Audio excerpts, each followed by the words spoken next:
আসসালামু আলাইকুম বন্ধুরা, আশা করি সকলে ভালো আছেন। আমরা যখন লেনদেন করি বিকাশ নগদ বা রকেট অ্যাকাউন্টে যখন লেনদেন করি, তো লেনদেন বিভিন্ন জায়গায় লেনদেন করি এবং কি পেমেন্ট করি আপনার বিভিন্ন বেটিং সাইটে বা বিভিন্ন আপনার প্রোডাক্ট কিনে থাকি সেখানেও লেনদেন করি বা পেমেন্ট করি।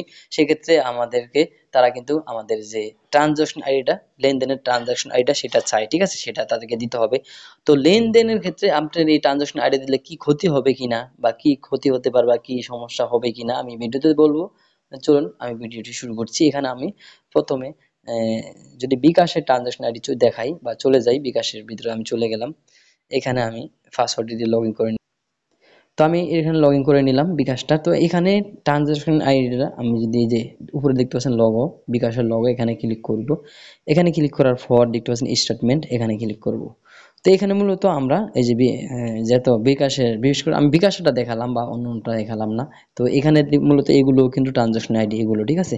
তো এগুলো কেন চায় তারা? তো মূলত এই যে দেখতে পাচ্ছেন আমি এইখানে 20 টাকা লেনদেন করেছি, এক্সাম্পল আমি বুঝাচ্ছি আপনাকে।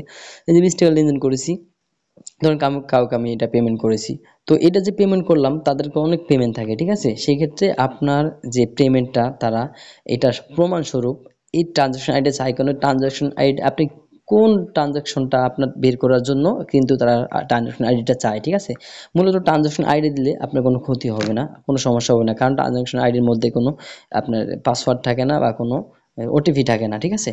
এটা দিলে শুধু আপনার লেনদেনটা তারা চিহ্নিত করবে, এই জন্য কিন্তু এই ট্রানজাকশন আইডিটা তারা চায়। এটা দিলে কোনো ক্ষতি হয় না, ঠিক আছে?